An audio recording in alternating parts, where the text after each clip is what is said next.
Only చరవణ పాత పాటల్ని మననం చేసుకోవడమే చేయాల్సినటువంటిది. దాంట్లో సంజ్ఞా ప్రకరణ నుంచి ఒక్కొక్క అంశంగా తీసుకుందాం. అంటే ముందు శివసూత్రాల యొక్క విధానం, తర్వాత అక్షరాలు ఎన్ని రకాలు, తర్వాత మన సవరణం ఏమిటి, ఎట్లా తీసుకుందాం. ముందుగా శ్లోకాన్ని మనం పూర్తి చేసుకున్నాక దానికి వెళ్దాం. వాళ్ళ శ్లోకం వెళ్ళాక దాంట్లో ఎంతసేపు అయినా ఉండవచ్చు.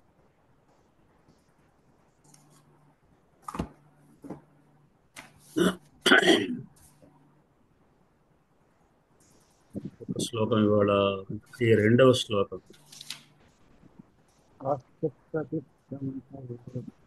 చదవండి రాజయ్య గారు.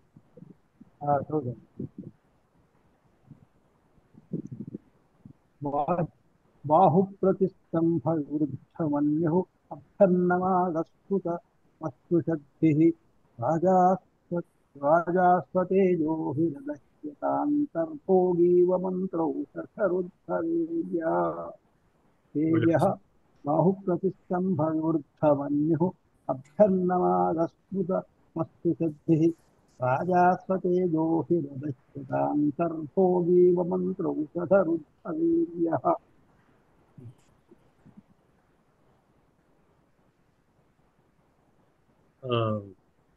లక్ష్మీ గారు చదవండి ఉదయ భాగం. బాహుప్రతిష్టంభ వివృద్ధమన్యుః అభ్యర్ణమాగస్ఫుతం అభ్యర్థ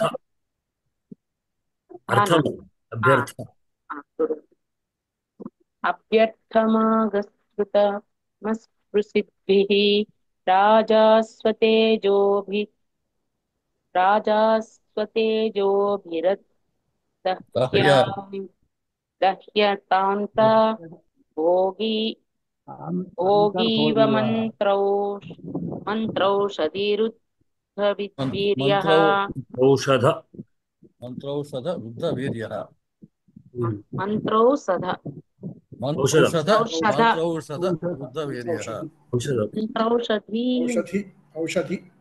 ఔషధి అని ఔషధి.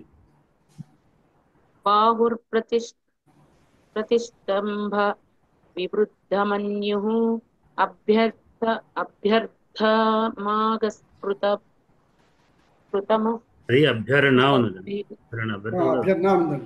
అభ్యరణ అనే ఉంది గురుగారు. నాకు అంటే దాంట్లో స్పష్టంగా కనబడడం లేదు. అన్నా అంటే అలా ఉంది కానీ నేను తానా అని అనుకున్నాను.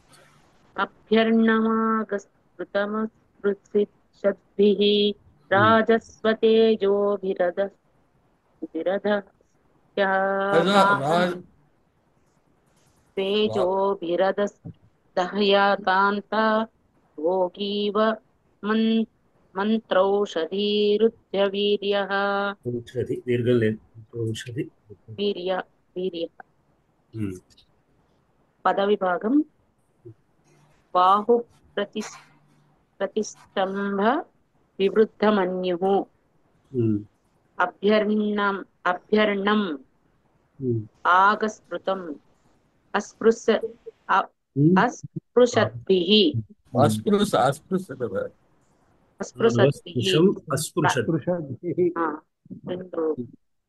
రాజా స్వతేజోభిః అదహ్యత అంతః భోగి ఇవ మంత్రౌషధి వృద్ధ వీర్యః. అంతే గురు.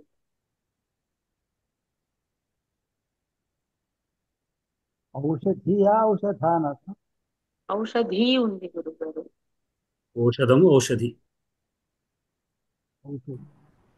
పుస్తకంలో దేవనాగరిలో ఔషధ అని ఇచ్చాడు, తెలుగులో మాత్రం ఔషధి అని ఇచ్చాడండి. పాఠాంతరం ఏంటచ్చా? ఔషధ అనొచ్చు, ఔషధి అనొచ్చు. ఔషధ వృద్ధ అనేది బాగానే ఉంది. ఔషధ వృద్ధ కరెక్ట్.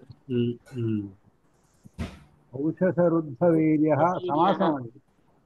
ఉమ్.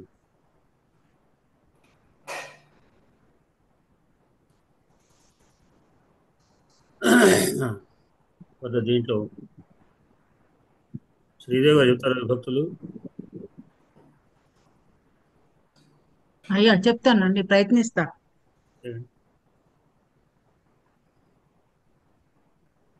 బాహుప్రతిష్టంభ వివృద్ధమన్యుః అభ్యర్నమాగస్కృతమస్పృశద్భిః రాజస్వతేజోభిరదహ్యతాంతః భోగీవ మంత్రోషధరుద్ధవీర్యः.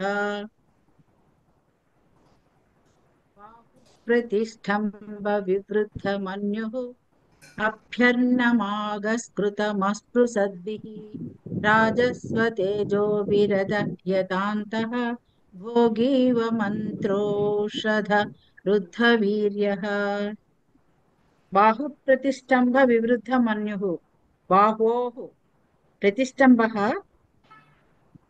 బాహుప్రతిష్టంభః బాహుప్రతిష్టంభేన వివృద్ధః. బాహుప్రతిష్టంభ మన్యువు అని చెప్పేయండి. మన్యుః మన్యో అది ఒకటే మన్యవః. అది బాహుప్రతిష్టంభ వివృద్ధ మన్యు బాహు శబ్దః. ప్రతిష్టంభ విరుద్ధం అని ఒకటే పదం ఇక్కడ ఒకే చెప్పారు. పదం, ఒకే బాహుప్రతిష్టంభ వివృద్ధ మన్యు శబ్దః. ఒకటే పదం. ఉకారాంతః మన్యు దగ్గర ఒకే చెప్పవచ్చు. సమాసం. మన్యు దగ్గర చెప్తే చాలు. మన్యు మన్యు శబ్దః మన్యు ఉకారాంత పుల్లింగః ప్రథమైకవచనాంతః.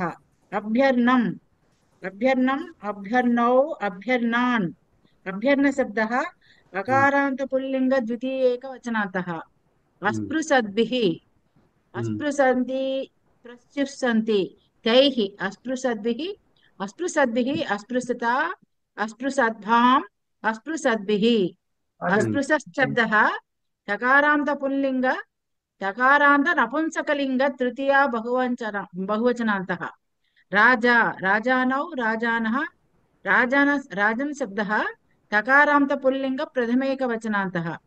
స్వతేజోభిః స్వతేజాంసి స్వతేజాంసి తైః స్వతేజోభిః తేజసా తేజోభ్యాం తేజోభిః. స్వతేజ శబ్దః సకారాంత పుల్లింగ సకారాంత నపుంసకలింగ తృతీయా బహువచనాంతః. అదహ్యత ఆదహ్యత ఆదహ్యోతాం ఆదహ్యంత. దహ భస్మీకరణ ఇతస్మార్థో అంతః అవ్యయము. భోగి భోగి భోగినౌ భోగినః భోగిన్ శబ్దః నకారాంత పుల్లింగ ప్రథమైకవచనాంతః. ఇవ అవ్యయము. మంత్రోషధరుద్ధ వీర్యః. మంత్రోషధే మంత్రోషధాభ్యాం రుద్ధం మంత్రోషధరుద్ధం సమాసం. వీర్య అంటే చాలు. వీర్య వీర్యో వీర్యాః. వీర్యో వీర్యో వీర్యాః. మంత్రోషధరుద్ధ వీర్య శబ్దః వకారాంత పుల్లింగ ప్రథమైకవచనాంతః. దీంట్లో మనకు క్రియాపదం అదహృత అదహ్యత. అదహ్యత అదహ్యత. దహ్ అనే ధాతు దహనం. దహనం అంటే కాల్చడం కదా. దహ్యత అంటే కాల్చెను. లంగ్లకారు ఇంకా ఉన్నాయా? అస్పృశద్భిః ప్రజాతేజో భోగో మంత్రసు. అదహ్యత అంటే కాల్చెను. ఎవరు ఏమిటి ప్రధాన భక్తి పదాలు ఏమున్నాయి?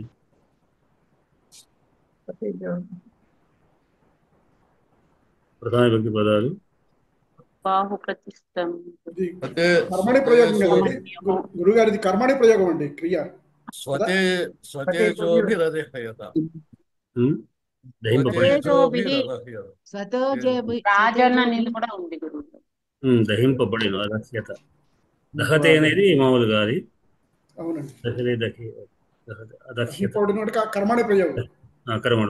దహ్యత అంటే కలచబడేది అంటే ఎవరి చేత? అవును. స్వతేజం చేత. తృతీయ కర్మణి కాబట్టి తేజోభిః ఒకటే పదం. తేజోభిః దహ్యత.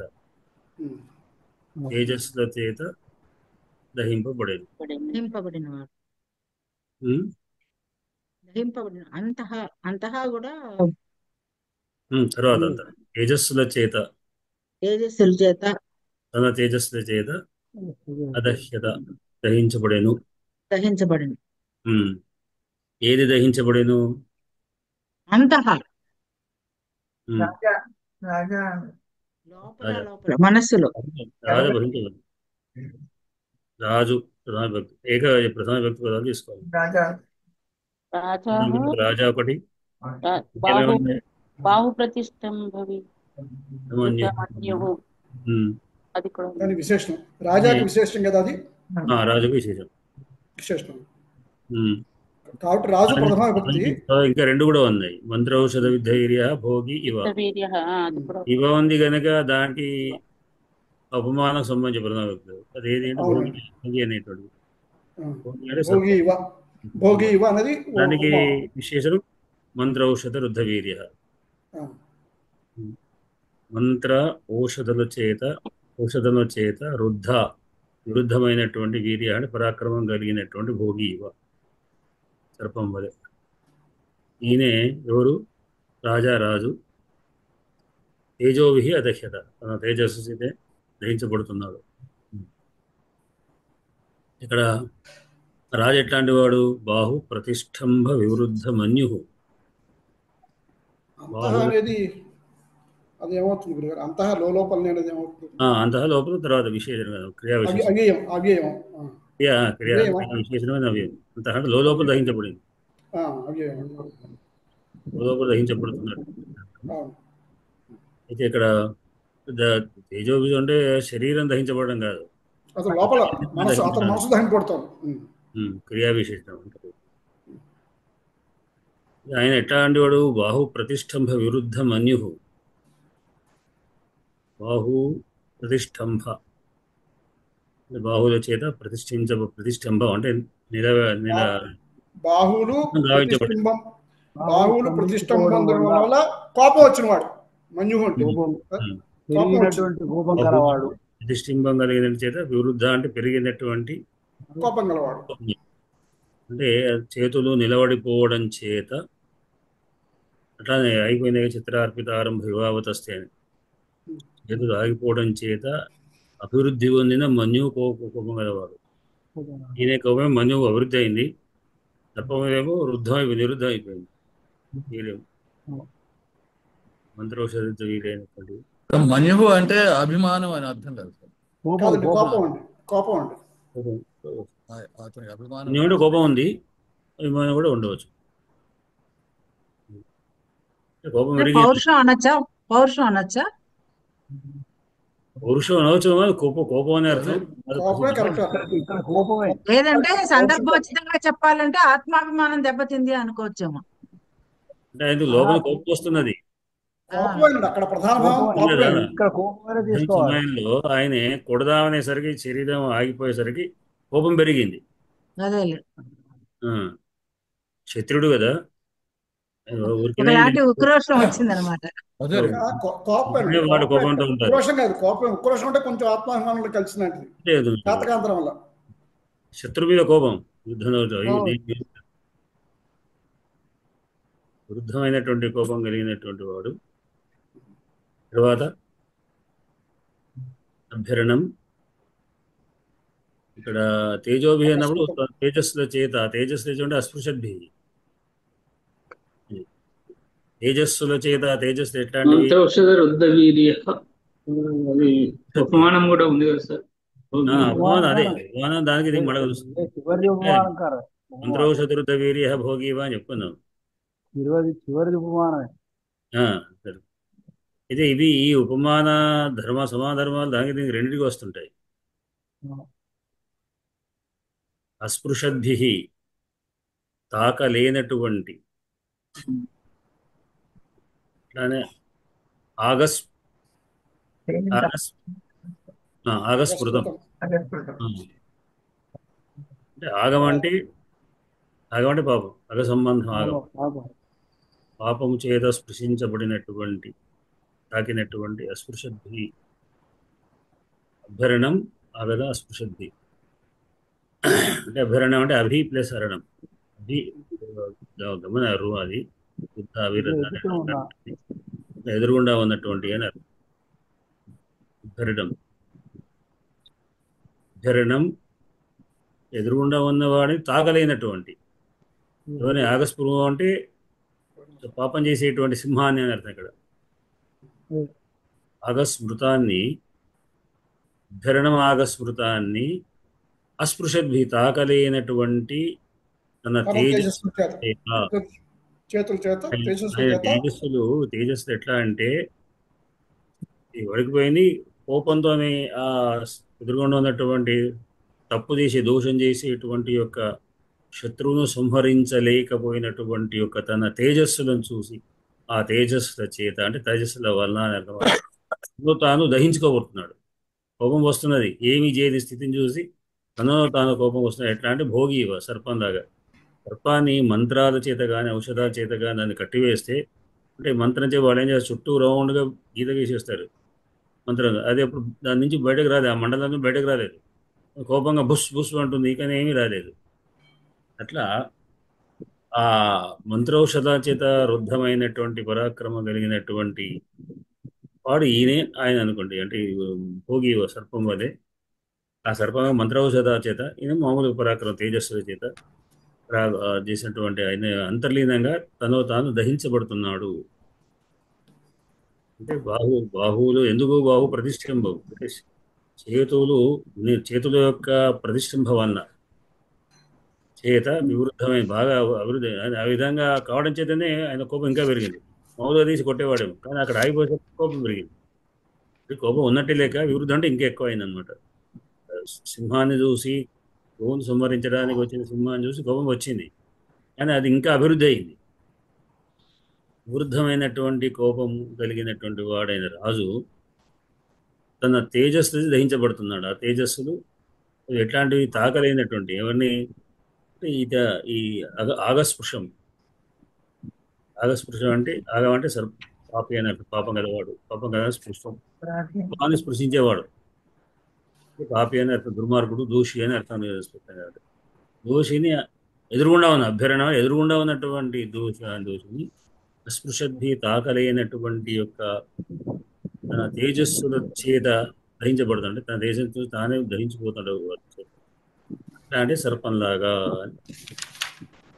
ఈ శ్లోకంలోని ఖండితార్థం. దీంట్లో చెప్పండి వివరణ ఏమని బాలవ్యాస్ గారు చెప్పాలి. చెప్పండి. ఈ అఘముకు ఆగముకు ఏమిటి సంబంధం ఉందా సంబంధం? అంటే అఘం అంటే అఘ అంటే పాపము. ఇది ఆగం ఆగహ ఇది రెండింటికి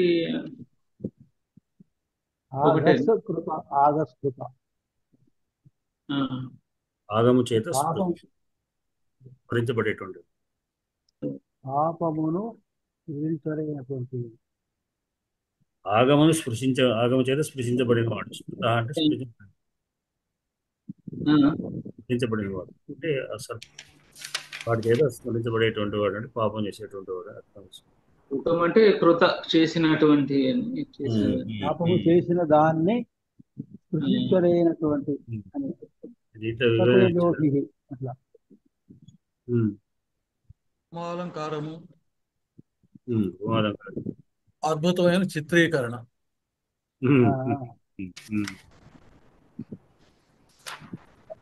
చాలా నాటకీయంగా ఉన్న కొన్ని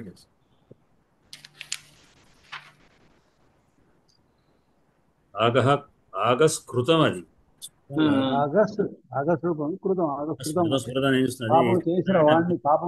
అది ఆగస్ అంటే పాపం, కృతం అనేది నేను అంటే అసలు కరెక్టే ఉందిగా, నేనే స్ఫుటంగా పనిచేస్తాను సరిగా చూస్తే స్ఫుటంలో పెట్టడం బాగా ఉంది. కరెక్టే పెట్టారుగా, నేనే స్మృతం అని ఇక్కడ స్మృతం ఉందా? ప్రకారం లేదు, శ్లోకంలో లేదు. ఇక్కడ పెట్టిన దాంట్లో ఆగస్కృతం అనే ఉంది. అదే ఓకే, అదే కన్ఫ్యూజ్ అవుతుంది. శ్లోకంలో ఉంది కదండి, ఆగస్కృతం అస్పృశద్భిః.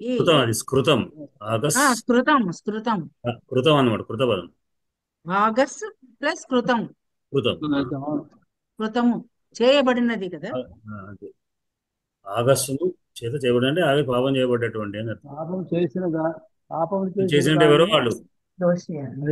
సింహం దాన్ని ఆగహ కృతం ఏన సహా, ఎవరి చేత ఆగస్ చేయబడిందో ఆగస్ కృతుడు, పాపం చేసేటువంటి వ్యక్తి. అంటే ఆగం అంటే పాపమేనా సార్? ఆగస్ ఆగస్ ఆగస్ ఆగస్ శబ్దం, పాపం ఆగస్ అని శబ్దం. ఆగమం కాదు, ఆగా కాదు, అకారాంతం కాదు, ఆగస్ సకారాంత శబ్దం ఆగస్ శబ్దం. తెలుగులో ఆగస్సు లేదు ఆగము అవుతుంది.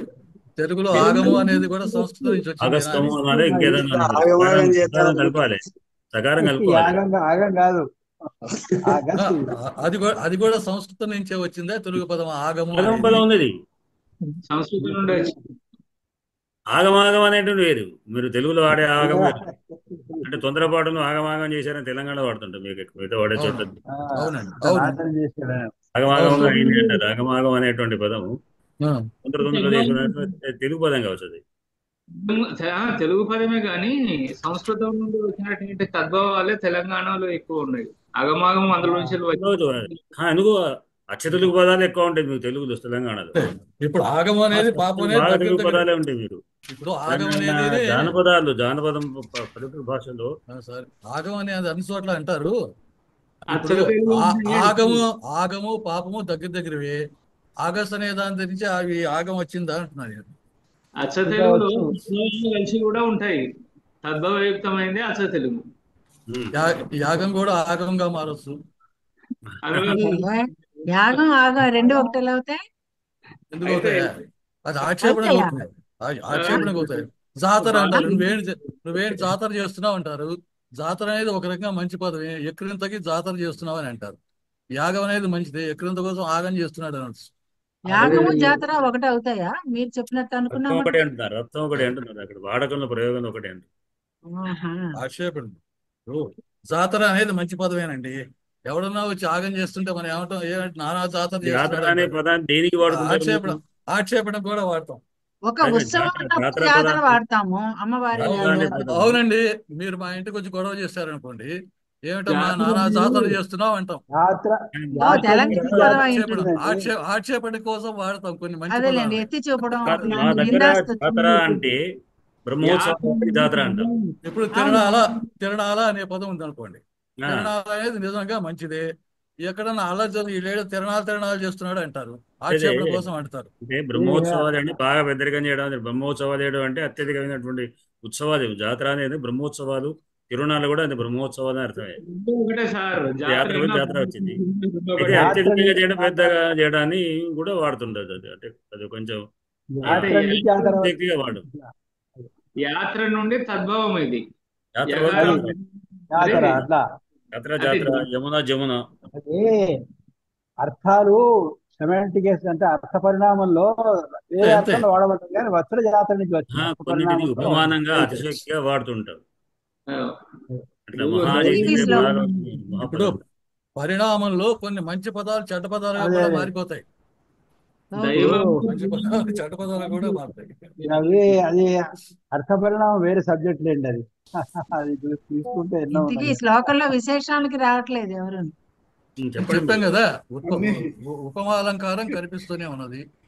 అలంకారం అదే ఏంటంటే సంస్కృతంలో దయ్యమును ఏమంటారు? సంస్కృతంలో తెలుగులో భూతం అర్థంలో వచ్చింది, ఇక్కడ దైవంగానే ఉన్నది. దైవానికి ఉకృతే దయ్యము, అక్కడ దైవం అనేది మంచి పదమైంది, దయ్యం అంటే చెడ్డ పదమైంది. అర్థ పరిణామంలో కొన్ని విస్తృతార్థంలో వాడబడతాయి, కొంచెం సంకుచితార్థంలో వాడబడతాయి కొన్ని పదాలు. భూతం పదంతో వాడతారు.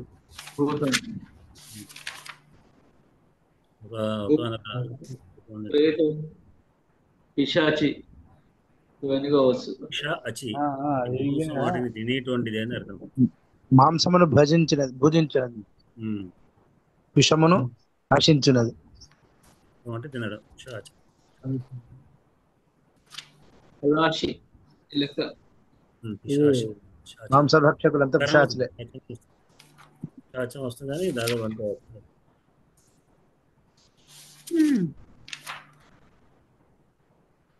పట్టణం వారు మరి ఏమన్నా దీని గురించి వారు సగం విన్నారు కానీ విన్నా పూర్తిగా చూసుకున్నారా బహుశా ఏమైనా అంటారు?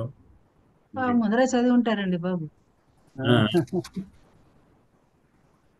చూస్తున్నారు ఏమైనా?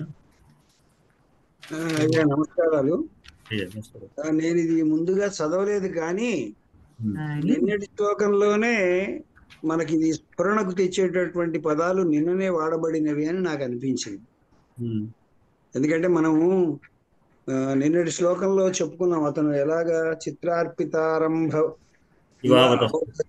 అని చెప్పి అనుకున్నాం. అక్కడ దానికి మనం కొన్ని పదాలు వాడినప్పుడు భద్రయ్య గారు లాంటి వాళ్ళు కాస్త దీన్ని వ్యతిరేకించలేరు. నువ్వు ప్రతిదానికి విమర్శిస్తావులే అన్నట్టు. కానీ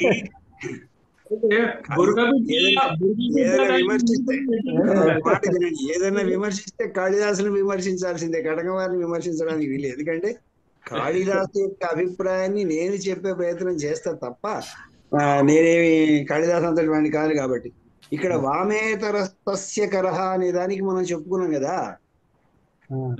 ఇక్కడ మీరు ఆ వామ పదాన్ని ఎందుకు వాడాడు అని అంటే ఏదో వాడాడు ఎడమ కాకుండా కుడి అని అన్నారు. ఇప్పుడు చూడండి, ఈ శ్లోకం చదివిన తర్వాత మీకు అర్థమవుతుంది దానికి దీనికి లింక్ ఎక్కడుందో ఒక్కసారి గమనించండి. ఎందుకంటే నా చిన్న బుర్రకు తట్టింది నేను చెప్తున్నా. అయ్యా గురువు గారు మన్నించాలి, కొద్దిగా స్వతంత్రించి ఎక్కువ చెప్తున్నా అనుకుంటారేమో. ఎందుకు అంటే మన ఆచారాలలో 2 రకాల ఆచారాలు ఉంటాయి. అందులో వామాచారం అని ఒకటి ఉంది. అది వామాచారం అంటే ఏంది? అవతల వాళ్ళని చేతబడి చేసి కట్టుబడి చేయటము, తర్వాత వాళ్ళ మీద ప్రయోగాలు చేయడము, అలాంటి వాటికి వామాచారం అంటే. అంటే మనం క్షుద్రదేవతలను పూజించేటటువంటి వాళ్ళు అప్పటికప్పుడు అక్కడ భస్మాలు సృష్టించి, అప్పటికప్పుడు అక్కడ లింగాలను సృష్టించి, అప్పటికప్పుడు ఇవన్నీ వామాచార పద్ధతులు అంటాం. మనం వీటిని ఒప్పుకోము. కానీ ఇక్కడ జరిగినటువంటి పనికి 2వ దాంట్లో ఆయన ఎందుకు రాశాడు? చాలా స్పష్టంగా రాశాడు, భోగీవ మంత్రోషధ రుద్ధ వీర్య అని. అంటే మంత్రం చేత లేదా మందు చేత కట్టుబడైనటువంటి పాము వలె నా పరిస్థితి అయిపోయింది అనుకున్నాడు. చూడండి, ఇక్కడ మనకు అక్కడ ఒక్కసారి వామాచారం అనే దానికి ఇక్కడ అర్థమయ్యేటట్టు ఉందా లేదా? ఎందుకంటే ఒక పదం వేసినప్పుడు వామాచారం అంటే వేద విరుద్ధమైన ఆచారం అని అర్థం అండి. అక్కడ అది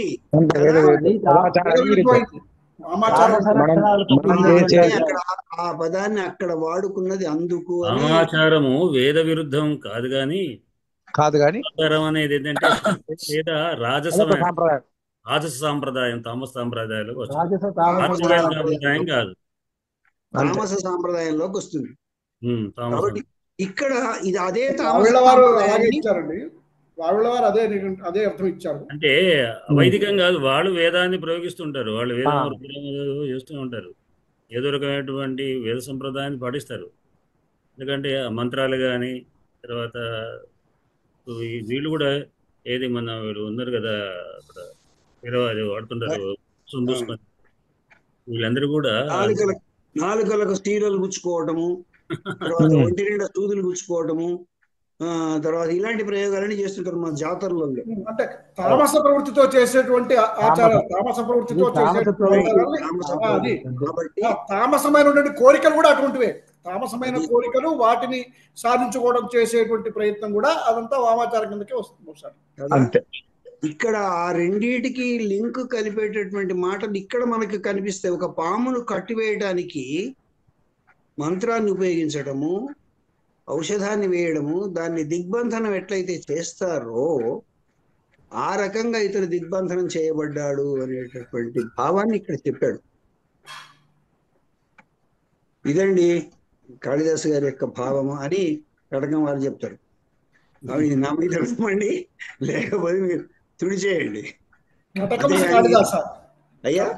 కాళిదాస ఎందుకంటే నిన్న నాకు అనిపించింది ఏంటంటే నేను ఎక్కువ మాట్లాడుతున్నానేమో, నచ్చకపోయినా చెప్తారు. చాలా చక్కమైన విషయాలు చెప్తారు, లోతైన విషయాలు చెప్తున్నారు. ఎందుకంటే పైకి కనిపించని భావాలు మీరు చెప్పేవి. కాళిదాస మహాకవి ఉపమానాలు బాగా ఉపయోగిస్తారు. ఉపమాన కాళిదాసస్య అన్నట్టు ఇవి అని పెట్టుకున్నాడు. కాబట్టి ఇక్కడ బాహు ప్రతిష్టంభ వివృద్ధ మన్యురభ్యర్థ మాగస్కృత అస్పృశ్యద్భిః రాజస్వతే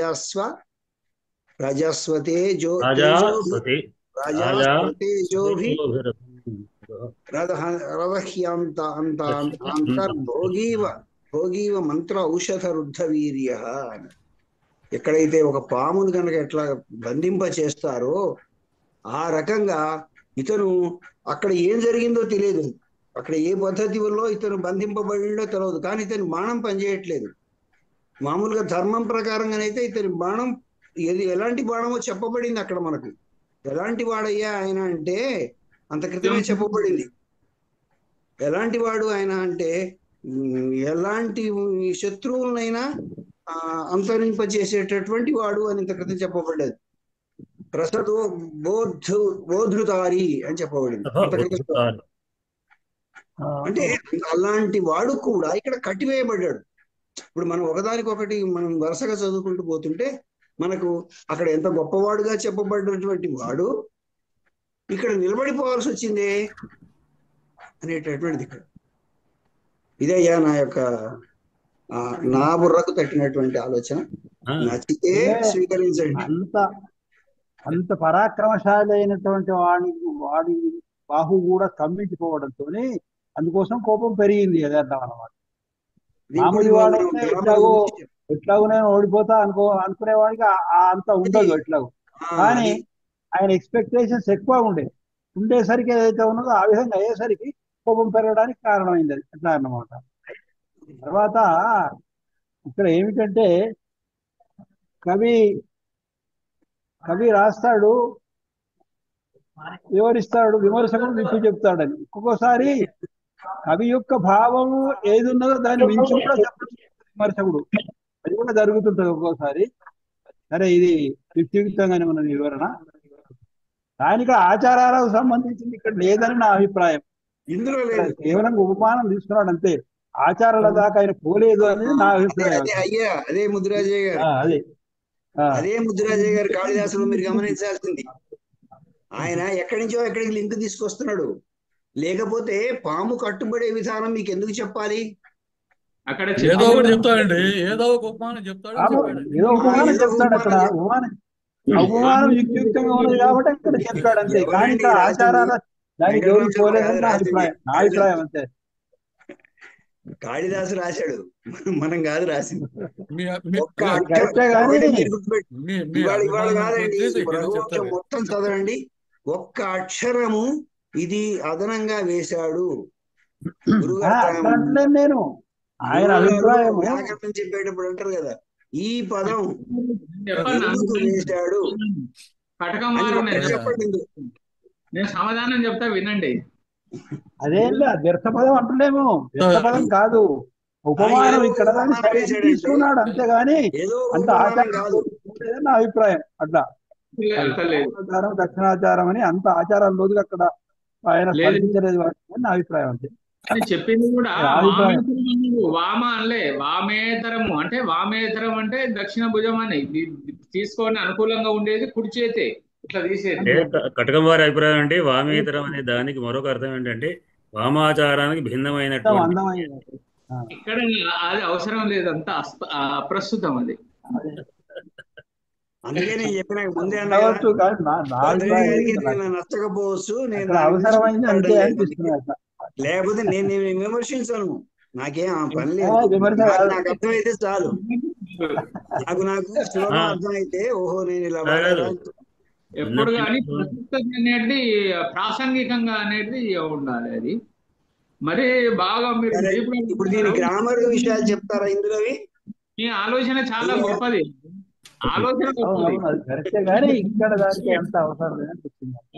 శ్లోకం మీద భిన్నమైనటువంటి నేనే అది కాదు అభిప్రాయం ఒక్కొక్క నేను విద్యార్థి జరుగుతుంది. ఒక్కో రకమైన భావన చెప్పాలి. అవునవును. నేను ఏదైనా పుస్తకం రాస్తే సమేష కటకం వారిని పిలుస్తాను. అక్కడ ఉన్నద గొప్పతనం కంటే 10 రెట్లు ఎక్కువ కూడా చెప్తారు. అంటే సూక్ష్మమైనటువంటి దృష్టి వారి. ధర్మనుడు వాళ్ళకి పరీక్ష పెట్టి ఏం కనబడుతుంది?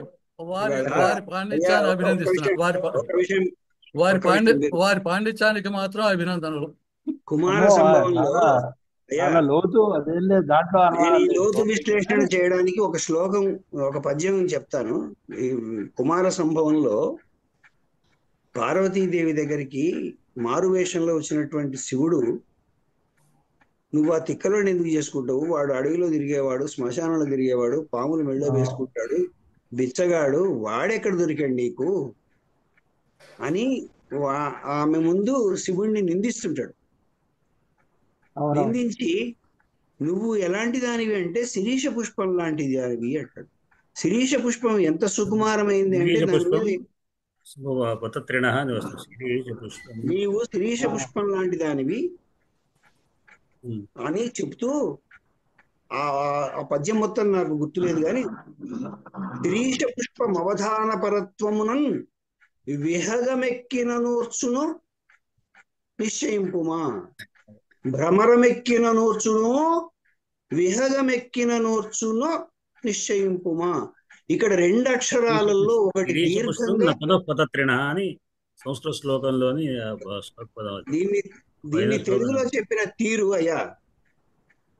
శిరీష పుష్పం అవధాన పరత్వమునన్ భ్రమరమెక్కిన నూర్చును విహగమెక్కిన నూర్చును నిశ్చయింపుమా అంటాడు. ఇందులో మనకి ఏం కనబడదు. కనికొండవారు పాటిపళ్ళవారు అన్నట్టు ఏముందండి ఇందులో? ఒక భ్రమరం ఒక తుమ్మెద వచ్చి వాడితే బాగు కానీ ఓ పట్టెక్కి కూర్చుంటే అది తట్టుకుంటుందా అని అర్థమే కనిపిస్తుంది. కానీ ఇందులో ఒక అక్షరాన్ని దీర్ఘంగా ఒక అక్షరాన్ని హ్రస్వంగా పెట్టడంతో ఎంత గొప్ప సందేశం ఇచ్చాడంటే, విహగమెక్కిన నోర్చునో ఎంత బరువు పడింది చూడండి. భ్రమరమూనిన నోర్చునో అది చాలా తేలిగ్గా ఉంది. ఆ దీర్ఘం ఇవ్వడంతో అది చాలా తేలికైనదని, విహగం అనేటటువంటిది చాలా బరువైనదని చెప్పడంలో అందులో ఆ అక్షరం హ్రస్వంగా వాడడానికి, దీర్ఘంగా వాడడాన్ని ఎంత గొప్పగా ఉపయోగించుకున్నాడో చూడండి.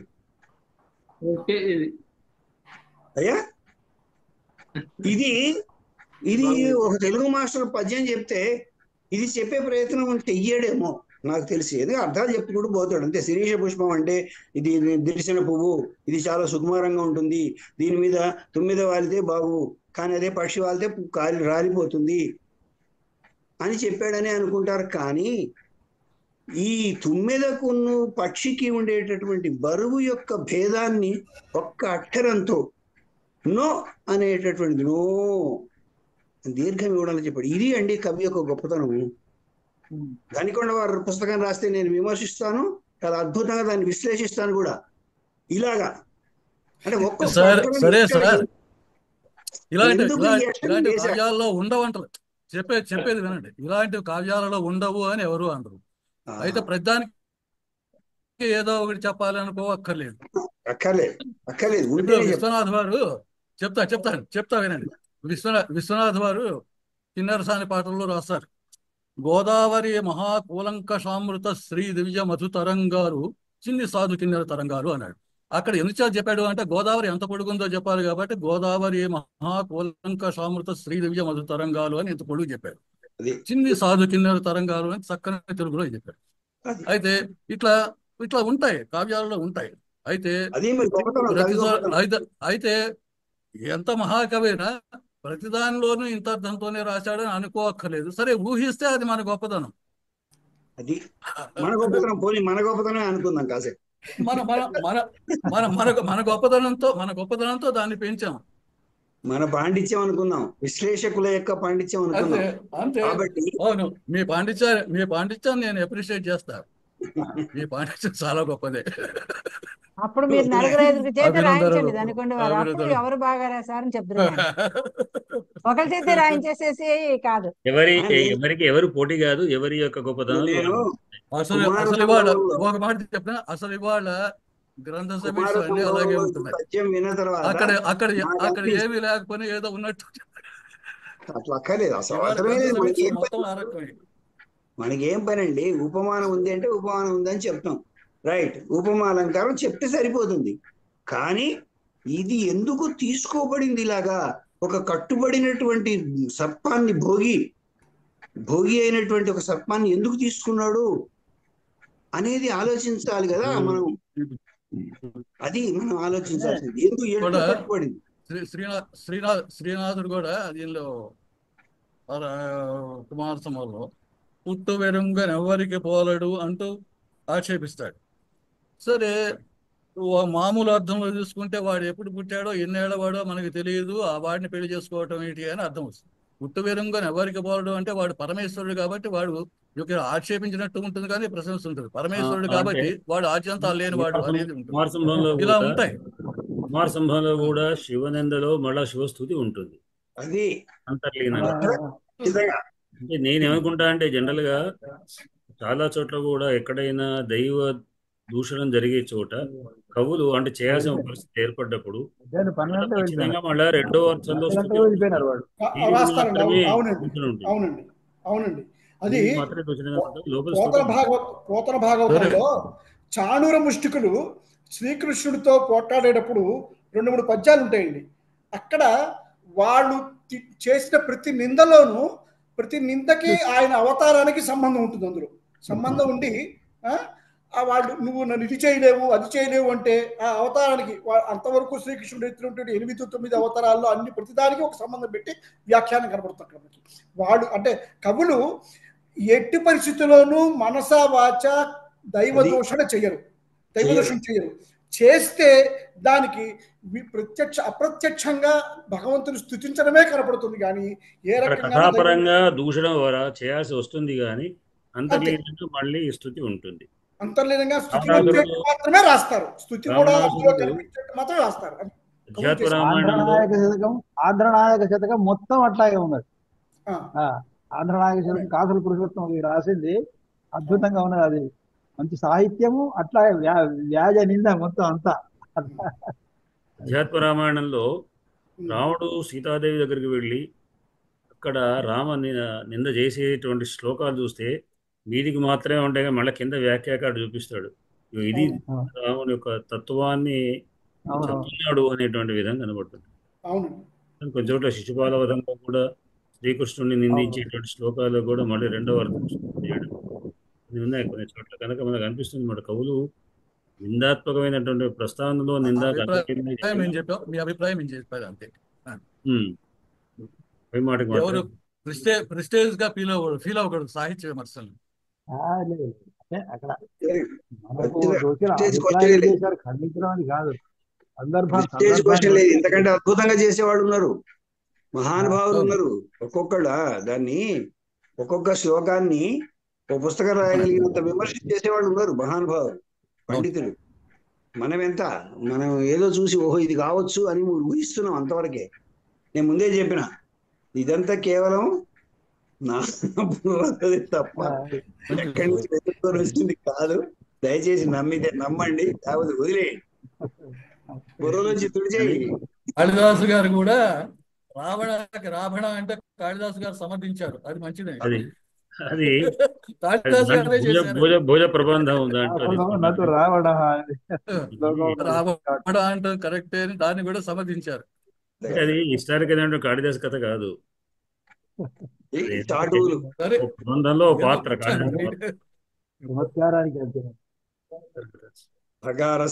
భగారో విభీషణ విభీషణే భగారోస్తి భకారోస్తి కుంభకర్ణ. కాబట్టి అదే రావణో నతు రావణ.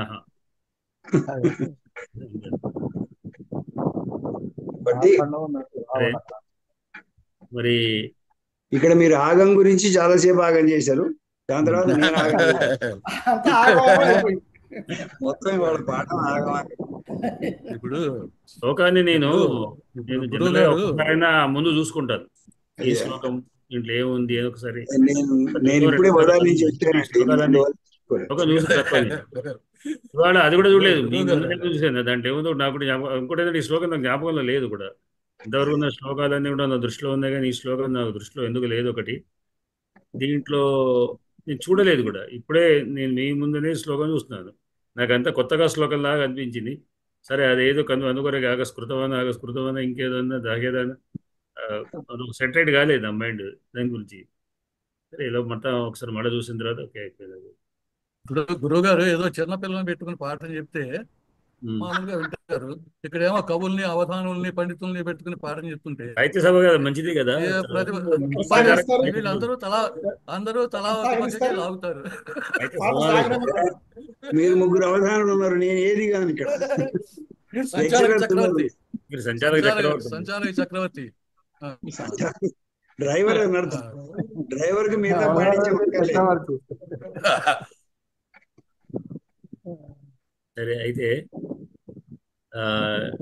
రేపటి నుండి మనం చెప్పుకోపోయేటువంటి వ్యాకరణం ఇవాళకి దాదాపు ఒక టైం అయిపోతున్నది. మనం కౌముదిలో కూడా ఒక రేపంటే నెక్స్ట్ సోమవారం నుంచి సోమవారం 2 ఉంటాయి సెషన్లు కనుక ఒక సెషన్ మాత్రమే మనం పరిమితం చేసుకొని ఒకదాన్ని ఇంకో దాన్ని గోడి చేసుకుందాం. అంటే ఆ సెషన్లో కూడా మనం క్లోజ్ చేయాలి మ్యాటర్. కొత్త సెషన్లో కూడా ఒక శ్లోకం అంటే శ్లోకాన్ని చెప్పుకుందాం. ఆ శ్లోకం మొదలు తర్వాత కౌముది యొక్క అంశాలని మొట్టమొదటి అంశం ఏంటంటే మనం మహేశ్వర సూత్రాలు ప్రత్యాహారాలు అనే విషయం మీద ఒకసారి మననం చేసుకుందాం. ఈ సూత్రాలు వాటిని ఎట్లా ఉంటాయి ఏమిటి అనేటువంటివన్నీ కూడా ప్రత్యాహారం ఎట్లా తయారవుతాయి అనే ఒకసారి విషయాన్ని అంతా కూడా మన సూత్రాల ద్వారా చేద్దాం. తర్వాత మళ్ళీ 18 అచ్చులు ఎట్లా అయినాయి అచ్చులు అంటే రెండో అంశం. అంటే అంశాల వారీగా సూత్రాలన్నీ కూడా ఒకసారి మనం చేసుకుందాం. మీ అందరూ కూడా దానికి తగ్గట్టుగా చూసి పెట్టుకోండి.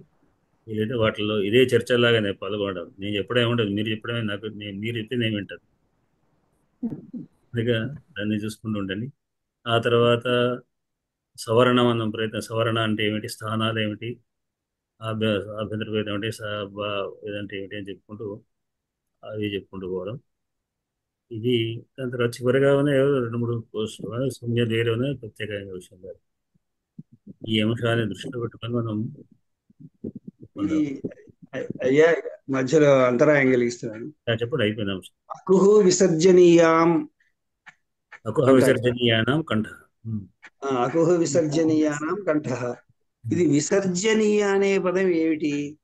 విసర్జనీయములు అని పేరు దానికి. విసర్గాన్ని అనలేదు కదా. విసర్జనీయం అనే పదం ఉంది. విసర్జనీయములు అంటే అది అక్కడ కొద్దిగా నాకు సందేహం వచ్చింది. అదే విసర్జనీయం విసర్జనీయం అనేది పదం. విసర్గలకు విసర్జనీయ అనే పదం. విసర్గ కాదు, అది విసర్జనీయానాం అని ఉంది. అదే విసర్జనీయ అనే పదమే. విసర్గం అంటే విసర్జనీయ అనే అర్థం. విసర్గలు అనే పదంకు విసర్జనీయ అనే పదం కూడా ఉంది. విసర్గలు విసర్జలు విసర్జనీయం అది షష్ఠి బహువచనం తీసుకోవాలి. విసర్జనీయం అంటే విసర్జలకు యోగ్యమైనటువంటిది విసర్జనీయం. అకుహ విసర్జనీయానం కదా. అంటే సాధారణంలో వదిలివేయడం అనే అర్థం వస్తుంది కదయ్యా. అన్ని కలిపి వదిలివేయడం లేదు. వదిలివేయడం ఏం చూస్తారు, ఏం వదిలి పట్టుకోండి. ఇక్కడ సాధారణత వెతకూడదు మన గ్రామర్ లో. అంటే మరి నాలాంటిది సాధారణంగానే ఆలోచిస్తుంది కదా. నేను ఇంత క్రితం కూడా మొట్టమొదటిసారి చెప్పాను. దీంట్లో ఉన్నటువంటి సాంకేతిక పదాలని వ్యుత్పత్తి అర్థంతో చూడకండి. ఇప్పుడు కు అంటే కవర్గము అని అర్థం. కు అంటే కొంటి అని కాదు కదా. కు అంటే కవర్గము, కు అంటే చవర్గము, ఉదిత్తులు ఉదిత్తులు అంటారు. కు అనే దాన్ని అక్కడ కోడింగ్ పెట్టాడు. కు అని రాస్తే కవర్గం మొత్తం పాణిని మహర్షి ఒక శ్లోకాల గుంపునకు ఒక చిన్న పేరు పెట్టేలాగా కోడీకరణం అనుకోండి. అది అచ్చులు పెట్టుకుందాం. ఒక్క కవర్గా 5 వస్తే కువర్ కు అన్నాం, చూ అన్నాం, టూ టూ వీటన్నిటికీ కుచురుదుకులన్నిటికీ కూడా ఏం కుజులు పేరు? దప్పులు అదే కాదయో మావసానా స్పర్శా, స్పర్శలో అని పేరు వాడికి 25. అంటే కేవలం ఉపసర్గ కేవలం కాదయో మావసా స్పర్శ, స్పర్శలో అంటే అర్థం ఏంటంటే కచరద బరగలు అని అర్థం. పాదవే మావసాన స్పర్శ, స్పర్శపద. ఎరోంతస్థ, అంతస్తులు కేవలం యారాలావా, ఎరోంతస్థ. ఉష్మాలు శశసహ. ఊష్మణ, శశసర్లు ఊష్మణ అని పేర్లు. వీటి అన్నిటికీ కూడా హల్లులు అని పేర్లు, జర్రు జేసు ఇట్లా. అట్లానే ఒకే అక్షరం తీసుకోండి తపరం. అంటే ఇంత మనం అంటే ఆ సమూహమైనటువంటి అక్షరాల సమూహం నుంచి మనకు కావలసిన విధంగా తీసుకునే విధానం బాగా ఏర్పాటు చేశాడు. ఎంత కావస్తే అంత తీసుకోవచ్చు అని. అంటే పెద్ద డ్రమ్ములో పాలు పోసిన తర్వాత లీటర్ అంటే లీటర్ పాలు, హాఫ్ లీటర్ కొలతలు పోసుకొని మనం పావుల్లో పోసినట్టుగా మనకి ఎన్ని వర్ణాలు కావాలో అన్ని వర్ణాలకు ఒక్కొక్క రకమైనటువంటి విధానం పెట్టాడు. దాంట్లో ప్రత్యాహారాలే కాకుండా ఇటువంటివి కూడా ఉన్నాయి. అంటే ఇంకొకటి ఉంటారండి, అచ్చులు హల్లులు అనేవి కూడా పేర్లు కాదు, నిజానికి ప్రత్యాహారాలే. వాటి మొత్తం ఇవన్నీ కూడా కా నుంచి చివరి వరకు ఉన్నటువంటి వ్యంజనాలు. అచ్చులేమో స్వరములు, మొత్తం వర్ణాలు అంటే అక్షరాలు. వీటికి అల్లని కూడా మనం ప్రత్యాహారం చేసుకోవచ్చు. పైగా ఈ చిన్న చిన్న భాగాలుగా విడికొట్టి పేర్లు పెట్టడం వల్ల అవి అనేక చోట్ల ఉపయోగించవచ్చండి. ఇప్పుడు అనేక చోట్ల ఇప్పుడు మనం నాకు తోచింది ఏమంటే, ఈ బిల్డింగ్ బ్లాక్స్ ఉంటాయి చూసారా, చిన్న చిన్న భాగాలు ఉంటాయి. ఒక 10 భాగాలతో మనం ఒక 20-30 ఇవి తయారు చేయొచ్చు. అలాగా ఈయన ఇచ్చినటువంటి ఈ ప్రత్యాహారాలు లేదా ఈ మధ్య మధ్య విడిగా సూత్రాలు, ఇవన్నీ ఈ సూత్రాలు ఒక సూత్రమే 20 చోట్ల 30 చోట్ల పనికి వస్తుంది ఒక్క సూత్రానికి. అది ప్రతిదానికి మొత్తం రాయాలంటే అది అంతవరకే ఉపయోగం. కానీ స్థానాంతర తమహం ఉందనుకోండి, ఇదే సూత్రం మనకి చాలా చోట్ల కనపడుతుంది. దానికి అక్కడ ఒక సూత్రానికి ఆయన మనకి ఏమనిపిస్తుందంటే, ఈ ప్రత్యాహారాలని అనేక రకాల వాడినప్పుడు ప్రత్యాహారాలు అంటే ముందుగా కౌముది రాసి అంటే భావంగా రాసి తర్వాత ప్రత్యాహారాలు చేసుకొని అంటే ఇవి ఏర్పాటు మనకు చాలా కన్ఫ్యూజ్లో ఉంటుంది. ఏమిటంటే ఇన్ని అక్షరాల సమూహానికి ఈ ప్రత్యాహారం చేయాలని ముందే ప్లాన్ ఉందా? జస్ట్ సంధికి ఇన్ని అక్షరాలు కావాలని జస్ట్ అనేటువంటి దాన్ని తయారు చేయడానికి అక్కడ జస్ట్ అనే విధంగా ఇక్కడ ఏర్పాటు చేశాడు. ముందే మనకి చెప్పడం చేసింది. అదే ఆయన మైండ్ ని ఊహించడం కష్టం అండి. పాణిని మైండ్ అతను ఎలా అది చాలా అంటే అందుకనే చాలా సమగ్రమైనటువంటి వ్యాకరణం అండి నా ఉద్దేశంలో. సమగ్రమైంది అంటే ఒక చిన్న ఇప్పుడు ఆయన చెప్పింది 2000 ధాతువులు చెప్పాడు. ఆయన పాణినీయంలో చెప్పినటువంటి ధాతువులు 2000. కానీ మనం 2 కోట్ల పదాలు అందులోంచి తయారు చేయొచ్చు అంటే, 3 వేల పదాలు తయారు చేయొచ్చు అంటే చిన్న చిన్న పార్ట్లు దాన్ని తగిలిచ్చేసి ఉపసర్గలు అనుకోండి 22 ఉపసర్గలు తగిలించి ప్రతిదానికి 2000 పెడితే 4,40,000 ధాతువులు వస్తాయి అందులోకి. మళ్ళా ఇవి మన మనో రకాల ఇవి కృదంతాలు అనేటువంటివి ఉన్నాయి. కృదంతాలు అనేటువంటి అనేకమైన కృదంతాలు ఉన్నాయి. ఒక్కొక్క ధాతువు అన్ని కృదంతాలు ప్రయోగిస్తే రకరకాలైనటువంటి రకరకాల ధాతువులు వస్తాయి. అంటే అదే కాకుండా ధాతువులు రకరకాల త్వాప్రత్యయాలు, లెప్రత్యయాలు ఇవన్నీ కూడా చేసుకుంటూ పోతుంటే అనేక రకంగా వస్తుంటన్నమాట. మీరు అన్నట్టు 2,000 కానీ అవి కొన్ని కోట్ల కొద్ది తయారు చేయొచ్చు. ఆయన చెప్పింది అదే కోట్ల కొద్ది పదాలను ఆయన రాయాలంటే ఎన్ని పుస్తకాలు అయ్యాయి. అంటే ఏం చేశాడు, ఆయన తయారు చేసేసి ఇక మీ ఇష్టం అని వదిలేశాడు. అందులోంచి ఎంత తీసుకోవాలి కూడా మళ్ళీ నియమం ఉంది. పాణిని మహర్షి యొక్క నియమం లేకుండా తెలుగులో మీరు కొత్తగా ప్రయోగించవచ్చు. ప్రయోగ శరణ్యం వ్యాకరణం అని మీరు చెప్తుంటారు. ప్రయోగ శరణ్యంగా దాన్ని అంటే మధ్యలోనే అచ్చులు తీసేసే ఒక్కదికి హల్లులు కలుపుకొని కూడా మీరు రకరకాలు చెప్తుంటారు. వెలుగు అని ఇట్లా చేసుకోవచ్చు. మీరు తెలుగులాగా చేయవచ్చు.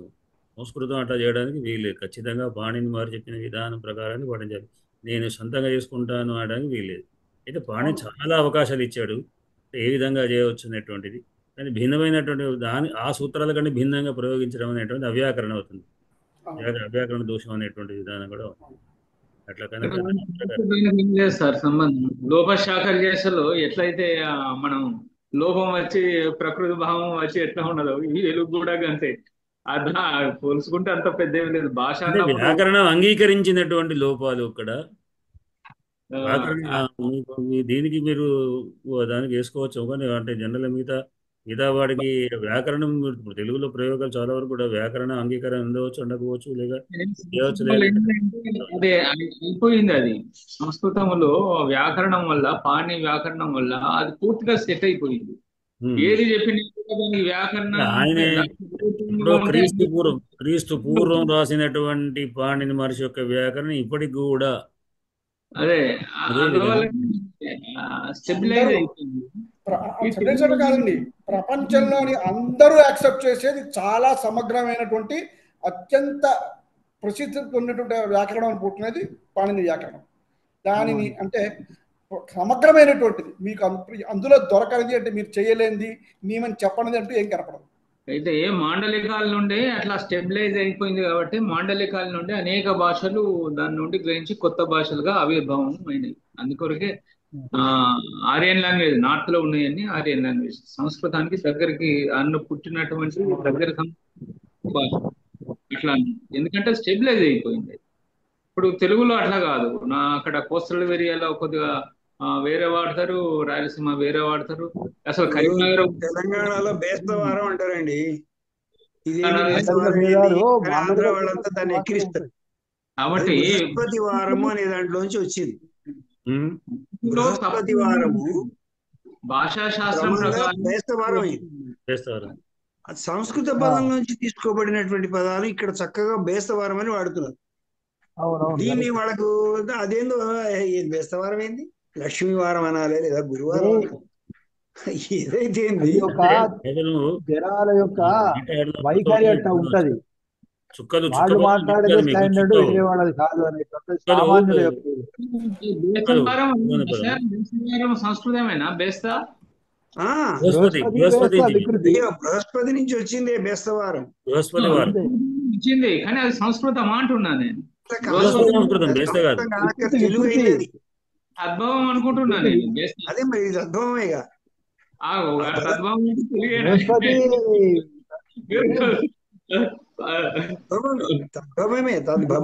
వికృతి అన్నమాట. తత్వ అనేది ఒకటి ఉంది కదా అక్కడ, వచ్చే ప్రభావం అయింది. మీరు ఎక్కడ తద్భవాలన్నీ తెలియే సార్, అచ్చ తెలిగే. అయ్యా ఇక నుంచి మనం ఒక రూల్ పెట్టుకుందాం. ఎవరైనా మాట్లాడాలంటే మొదట ఇలా చేయెత్తారు, వాళ్ళకి మాట్లాడే అవకాశం. ఒకేసారి అందరూ మాట్లాడితే ఎవరు ఏమీ వినపట్లేదు. మాట్లాడాలంటే ఇలా చేయెత్తాలి, మాట్లాడమని మీరు చెప్పాలి, మాట్లాడమని స్పీకర్ లాగా మీరు చెప్పాలి. ఇంకోటి మాట్లాడితే మనం ఆగాలి అంతే. నేను చాలాసార్లు అవుతుంటారు, చాలా ఉండి చివరిగా మాట్లాడడానికి ప్రయత్నం చేస్తాను నేను. అందుకొరకే మధ్యలో ఎవరైనా ఒకసారి నాతోనూ రావచ్చు ఆ ప్రాబ్లం. మనం మాట్లాడేటప్పుడు మన మాటలు ఎదుటి వాళ్ళకి వినాలి అనుకున్నప్పుడు క్లాషెస్ వస్తే వాళ్ళు ఎవరు వినరు, అది వినరు ఇది వినరు, వేరే వాళ్ళే వినరు మనం వినరు, రెండు క్లోజ్ అయిపోతాయి. అందుకు ఎవరిదో ఒకటి ఆగిపోతే అది బాగుంటుంది. మంచి శ్రోతనే గొప్ప విమర్శకుడు, గొప్ప అది ఉన్నది. సరదా ఇది. ఇప్పుడు వీళ్ళలో గొప్పవాడు అన్ని ఎడిట్ చేసేస్తారు, సరిపోదు. ఏమని చెప్పాను వారికి, కొన్ని చేస్తారు ఎక్కువ చేయకపోతే మొత్తం చేస్తేనే బెస్ట్ అన్ని కూడా. ఎందుకంటే ఇవన్నీ కూడా రికార్డ్ అయి కూర్చుంటే మనకు ఏం బాగానే ఉంటుంది, కానీ ఆ తర్వాత ఎవరైనా వీడియో పెట్టుకుంటే వీళ్ళేం పనులేం చర్చ చేసుకుంటున్నారు అనుకుంటుంది. టైం ఎక్కువ తీసుకుంటుంది గారు, ఎడిటింగ్ టైం ఎడిటింగ్ బాగా టైం తీసుకుంటుంది. టైం అవుట్ ఉండాలి, ఏది కట్ చేయాలి నిర్ణయం చేసుకోవాలి. కానీ ఈ మాత్రం మాట్లాడకపోతే క్లాస్ ఊరికి ఏమి కావ్యశాస్త్ర వినోదేన కాలోగచ్చిత తీమత వ్యసనేన మూర్ఖాణం కలహేను అని ఒకటి ఉన్నది. కనుక పండితులందరూ కూర్చుంటే ఏమంటే కావ్యశాస్త్ర వినోదం చేత వాళ్ళు సమయాన్ని గడుపుతుంటారు. ఇక మూర్ఖులు అంటే ఏమంటే వాళ్ళు నిద్రపోవాలా లేకుంటే వాడితో కొట్లాట పెట్టుకోవాలా అనేటువంటి వాటితో ఉంటుంది. సరే చర్చ జరుగుతూ ఉంటాయి అలా చూడటం. నేను మా నాన్నగారు భువన విజయ నాటకం వేస్తుంటారు. దాంట్లో దివాకర వెంకటవధాని గారు, సత్యనాచార్య గారు అంటే తర్వాత ఆయన వీరస్వామి గారు, ఆయన వీరంతా కూడా పాటికొండ మాధవ శర్మ గారు. వాటికొండ మాధవరావు. అయితే ఆ సమయంలో నేను ఆర్టిస్ట్ ఒక్కోసారి వాళ్ళతో ఉండేవాడిని కూర్చొని. వాళ్ళ దగ్గర ఇదే చర్చ జరుగుతుంది. వాళ్ళ ఊరికి మేకప్ చేసుకున్నప్పుడు లేకుంటే అక్కడ కూర్చుంటే నేను మాట్లాడినప్పుడు ఏదో రకమైన చర్చ. వాళ్ళు ఊరికి పనిలేని మాట కూడా కొట్టేవాళ్ళు కాదు. ఈ కొంచెం పదా ఉంది, దీంట్లో ఇట్లా ఉంది, అట్లా ఎట్లా ఉంది అండి. వాళ్ళ ఆ కొద్ది సమయం కూడా అంటే బయట ఇంకా కార్యక్రమం ప్రారంభం కానీ లేక మేకప్ కానీ ఏదైనా ఉన్నప్పుడు కూడా మాట్లాడే విధానం కూడా నాకు ఏదైనా ఇచ్చింది. అంటే ఇట్లా కొన్ని విషయాలు తెలుస్తుంది, ఒకటి తర్వాత ఒకటి తెలుస్తుంది. మంచిదే. కాకపోతే అంటే నా దాన్ని ఖండిస్తున్నారని వీళ్ళు కానీ నువ్వు చెప్పేదంతా అని ఎవరు కానీ ఒకటి పరస్పరమైనటువంటి అది కాకుండా ఎవరు కోపం తెచ్చుకోకుండా నువ్వు చెప్పిన దాన్ని సరే అనుకుని విడిచిపెట్టుకోవడం బాగుంటుంది. ఈ పొరపాటు కొట్లాట అయితే కష్టం. అట్లా మనకేం జరగలేదు, జరగకూడదు అనుకుంటాను అంతే. అదొక ఎంటర్టైన్మెంట్ అనుకోవాలి అంతే. విమర్శలు కొత్త విషయాలు తెలుస్తుంటాయి కదా. సరేనండి, మరి అందరికీ కూడా శుభరాత్రి, ధన్యవాదాలు. స్వస్తి ప్రజాభి పరిపాలయంతాం న్యాయేన మార్గేణ మహేషా గోబ్రాహ్మణేభ్యః శుభమస్తు నిత్యం. లోకాః సమస్తాః సుఖినో భవంతు.